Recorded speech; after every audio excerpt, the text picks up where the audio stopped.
উঠছে কেরলে মস্তিষ্ক খেকো অ্যামিবার দাপট। এখনো পর্যন্ত অ্যামিবায় 19 জনের প্রাণ চলে গেছে কেরলে। নাইগ্লেরিয়া ফোলেরি এককোষী জীব ব্রেন ইটিং অ্যামিবা নামেই পরিচিত, যা মস্তিষ্কের টিস্যু ধ্বংস করে এবং মস্তিষ্ক মারাত্মকভাবে ক্ষতিগ্রস্ত হয়। সঠিক চিকিৎসা যদি না হয় তাহলে নাকি মৃত্যুরও আশঙ্কা থাকে। সান্নিক রয়েছে আমার সঙ্গে, আরো ডিটেল এই বিষয়ে সান্নিকের কাছ থেকেই জানবো।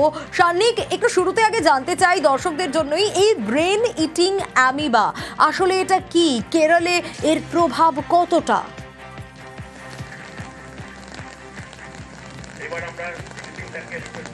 দেখো, এটা এক প্রকার মেনিঙ্গো এনকেফেলাইটিস, আর এই এনকেফেলাইটিসের যা দাপট থাকে অন্যান্য ক্ষেত্রে, এক্ষেত্রেও তা কিছুটা সমান, কিন্তু এই ইনফেকশনের কারণ হিসেবে এক্ষেত্রে বলা হয় অ্যামিবার কারণে এই ইনফেকশনটা হলে তখন সেটা, যেটাকে এখন একেবারে বোদা বাংলায় যাকে বলা হয় এই মস্তিষ্ক খেকো অ্যামিবা বা এই ধরনের কিছু দিয়ে অভিহিত করা হচ্ছে। তবে কেরলের যে ছবিটা এখন সামনে আসছে সেটা কিন্তু একেবারে নতুন কোনো রোগ বা নতুন কিছু একেবারেই নয়, তেমনটাই কিন্তু বিশেষজ্ঞরা বলছেন। এই রোগ পৃথিবীতেও নতুন নয় বা আমাদের দেশেও এই রোগ নতুন নয়। যদি বিগত কিছু বছরের যদি পরিসংখ্যান দেখা যায়, বিশ্বের বিভিন্ন দেশেই এই রোগ ছিল এবং মেনিঙ্গো এনকেফেলাইটিসের মধ্যে এই রোগ বলা যেতে পারে বিরলের মধ্যেও বিরলতম। প্রথমত, মেনিঙ্গো এনকেফেলাইটিসের যে ধরন থাকে সেই ধরনের মধ্যেও প্রায় বলা যেতে পারে 300 থেকে 400 জনের যদি মেনিঙ্গো এনকেফেলাইটিস ধরা পড়ে, তার মধ্যে মোটামুটি বলা যেতে পারে মাত্র একজনের হয়তো এই অ্যামিবা ঘটিত এই রোগ হতে পারে, তেমনটাই কিন্তু এর পরিসংখ্যান। অর্থাৎ খুবই বিরল এই রোগ, এবং এই রোগের কিছু ভ্যারিয়েন্ট সম্প্রতি কেরলে সামনে এসেছে এবং তার কারণেই কিন্তু কেরলের যে জনস্বাস্থ্য বিভাগ তাদের তরফে বারংবার সতর্ক করা হচ্ছে। তারা যেটা মনে করছেন, তারা যে রোগীদের যে হিস্ট্রি তারা স্টাডি করেছেন, সেই হিস্ট্রি থেকে তারা কার্যত কিছুটা হলেও বিশ্বাস করছেন যে এই রোগ ছড়িয়ে পড়ার ক্ষেত্রে জলের একটা বড় ভূমিকা রয়েছে। তবে জল খাওয়া নয়, জলে স্নান করতে গিয়ে বা কোনোভাবে ওয়াটার বডির মধ্যে কেউ যদি আসে, সেক্ষেত্রে রোগীর নাকের মধ্যে দিয়ে সেই অ্যামিবা সরাসরি রোগীর মস্তিষ্কে প্রবেশ করছে, তেমনটাই কিন্তু বিশ্বাস করছেন বিশেষজ্ঞরা। এবং সেই জায়গা থেকে দাঁড়িয়ে সুইমিং পুল বা স্ট্যাগনেন্ট ওয়াটার, কিছুটা ওয়ার্ম ওয়াটার, সেগুলোকে তারা অ্যাভয়েড করার পরামর্শ দিচ্ছিলেন। একেবারে সঙ্গে থাকো সান্নিক, একটু দর্শকদের জানাই যে আসলেই মস্তিষ্ক খেকো অ্যামিবা কি। সান্নিকও বলছিল নাইগ্লেরিয়া ফোলেরি এটা একটা এককোষী জীব যা ব্রেন ইটিং অ্যামিবা নামেই পরিচিত। কি করে এই অ্যামিবা? মস্তিষ্কের টিস্যু ধ্বংস করে, মস্তিষ্ক মারাত্মকভাবে ক্ষতিগ্রস্ত করে, আর যদি সঠিক চিকিৎসা না হয় তাহলে সেক্ষেত্রে প্রাণ নাশের আশঙ্কা পর্যন্ত থাকতে পারে। ঠিক যে ঘটনা কেরলে ঘটেছে, এখনো পর্যন্ত যা আপডেট, এই ব্রেন ইটিং অ্যামিবার কারণেই 19 জনের প্রাণ চলে গেছে কেরলে। কিন্তু প্রশ্ন উঠছে যে এই মস্তিষ্ক খেকো অ্যামিবা বা ব্রেন ইটিং অ্যামিবার জন্ম কোথা থেকে? নাইগ্লেরিয়া ফোলেরি নামে এক ধরনের প্যারাসাইট। এটা রোগের নাম কি? প্রাইমারি অ্যামোবিক মেনিঙ্গোএনসেফালাইটিস বা প্যাম। সাধারণত গরম, বিশেষ করে বদ্ধ ও মিষ্টি জলেই এই অ্যামিবার বাস।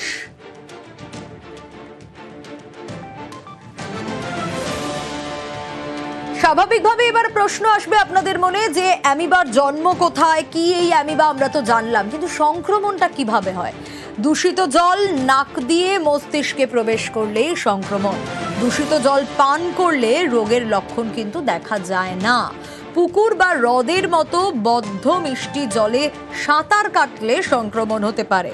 পুকুর বা জলাশয়ে স্নান করলে সংক্রমণের ঝুঁকি বেশি।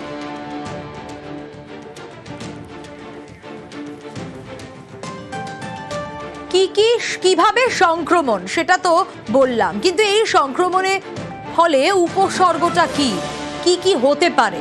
কি লক্ষণ দেখে বুঝতে পারবেন? মাথা ব্যথা, জ্বর, বমি, মাথা ঘোরা, মস্তিষ্কে জল জমে যায়, ঘাড় শক্ত হয়ে যায়, বিভ্রান্তিকর কথাবার্তা, খিঁচুনির মতো একাধিক উপসর্গ রয়েছে।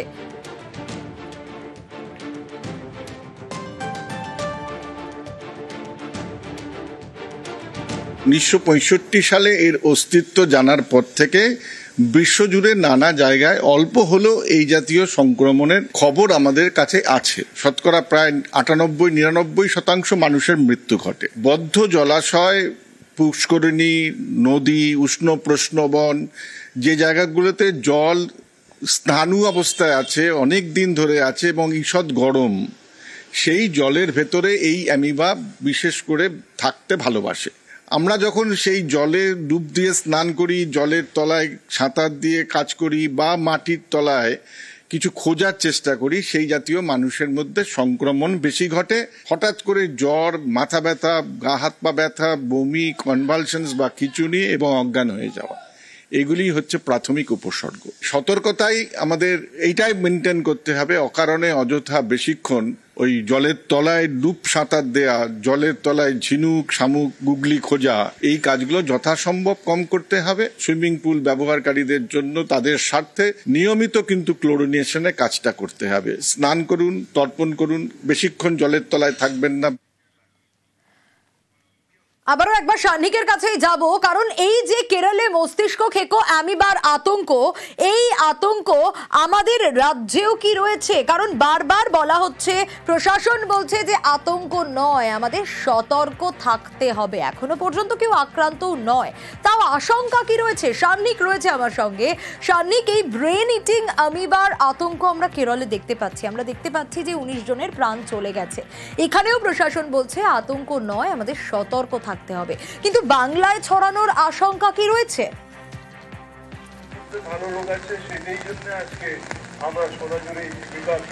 দেখো, এই রোগের ক্ষেত্রে কোনোভাবে এই রোগ কিন্তু মানুষের থেকে মানুষে ছড়িয়ে পড়ার কোনো রকম ঘটনা কিন্তু এর আগে কোনোদিন হয়নি, বা এটা হয় না সেইভাবে।